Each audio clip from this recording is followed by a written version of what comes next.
Hello again, I'm Matthew Gore from lightandmatter.org, and I'm back this time with my comparison of the new Tamron 70-300 f4.5 to 6.3 Di III RXD lens with the Sony 70-300 f4.5 to 5.6 G OSS lens. That OSS is probably the most important difference between these two lenses if you're not shooting a camera that has image stabilization built in.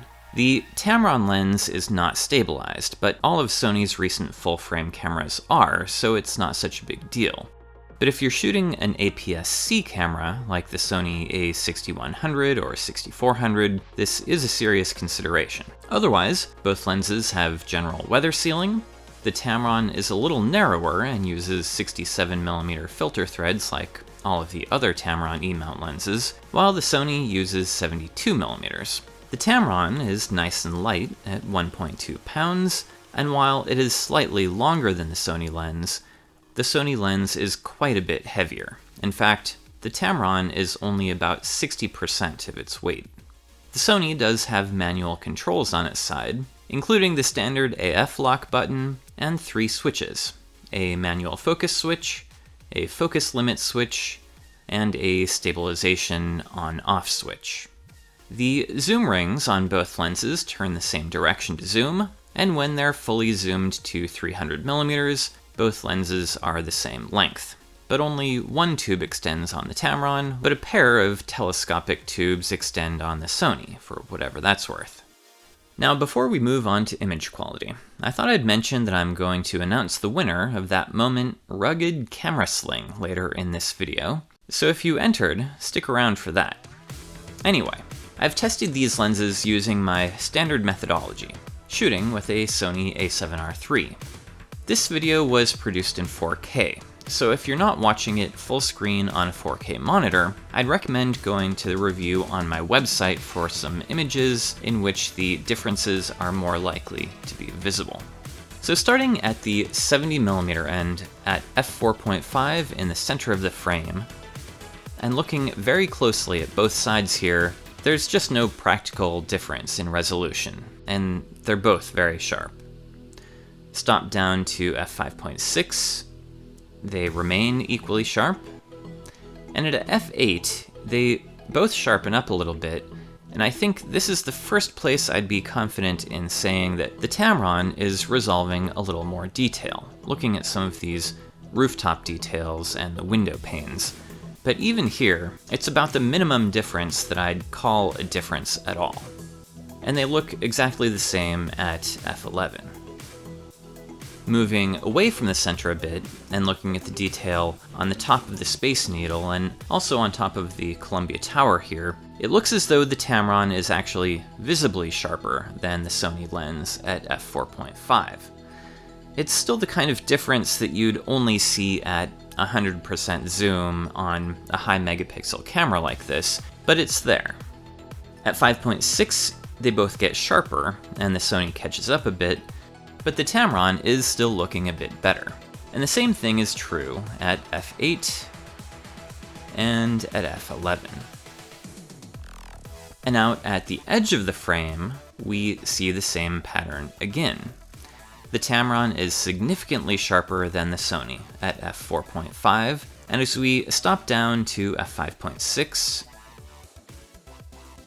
then f8 and f11, they both get sharper and give us more detail, but the Tamron offers better sharpness and resolution regardless of aperture. Okay, so what about the 300mm end of the zoom range? Well, if we look here near the center of the frame at f6.3, there's no significant difference on the top of the Space Needle here, and they both look nice and sharp. Down in the corner, looking at these rooftop antennas, I would say that the Tamron is noticeably sharper here, but again, it's a minor difference. Stopped down to f8, any differences that there may have been have disappeared, as far as I'm concerned. And nothing really changes at f11. Now let's take a look out at the edge of the frame. There's not a lot of fine detail to compare out here, but from what's visible, neither lens stands out as better at f6.3. Stop down to f8 though, the Tamron gains an edge. Where the Sony is still looking soft, the Tamron is giving us nice sharp lines. And neither lens gets any better beyond f8. These examples paint a pretty clear picture though.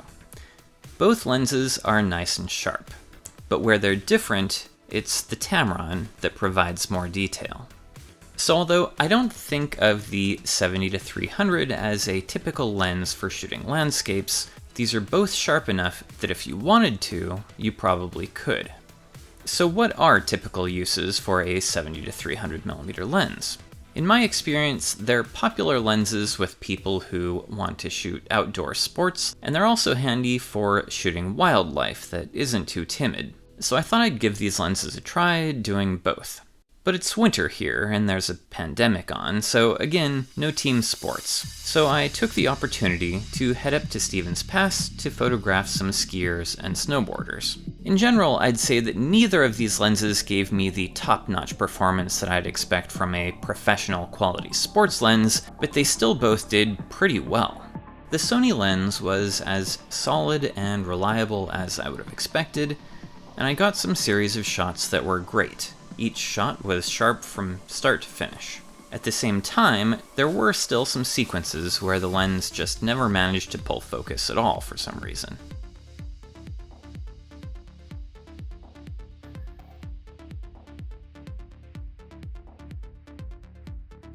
With the Tamron, the same thing was generally true. For the most part, I could track a skier coming right at me, and my shots would be in focus from start to finish.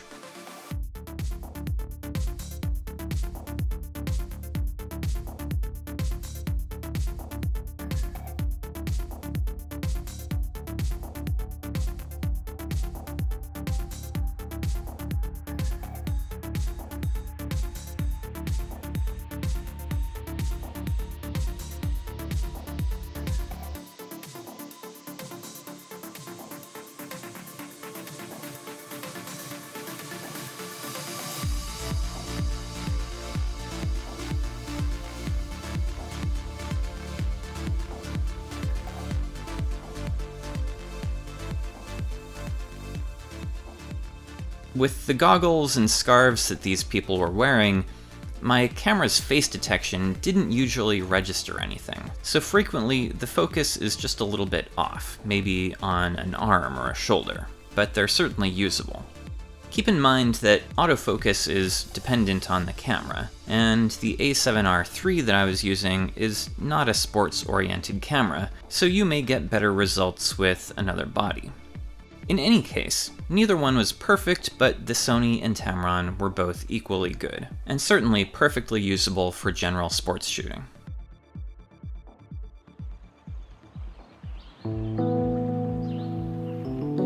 So I turned my attention to photographing some wildlife. I started off by going to a local riverfront park, thinking that I'd get some photos of a great blue heron or two. But then I remembered that I was using a 300mm lens, not a 600, and this is all that I could reasonably expect to get.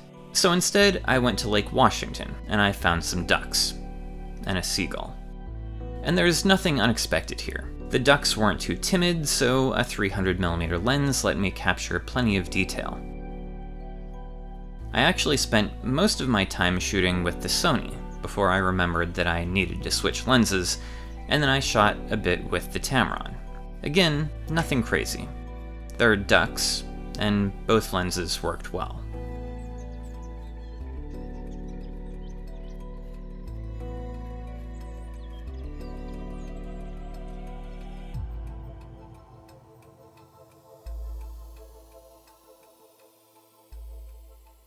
Okay, let me take this opportunity to announce the winner of that moment sling bag. The winner is Philip Hart, and Philip requested the 10-liter bag. Philip, if you still want this thing, contact me here on YouTube or send me an email. It's matthew@lightandmatter.org.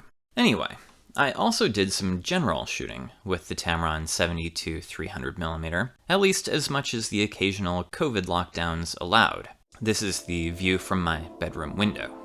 In my previous video about the Tamron 17-70 f2.8 VC, I went out to Cape Disappointment, and on that trip, I also shot with the Tamron 70-300, and it was a great complement to that wider angle lens. At the 70mm end of the zoom, I could frame a shot like this, and then I could zoom in to 300mm and capture this kind of detail.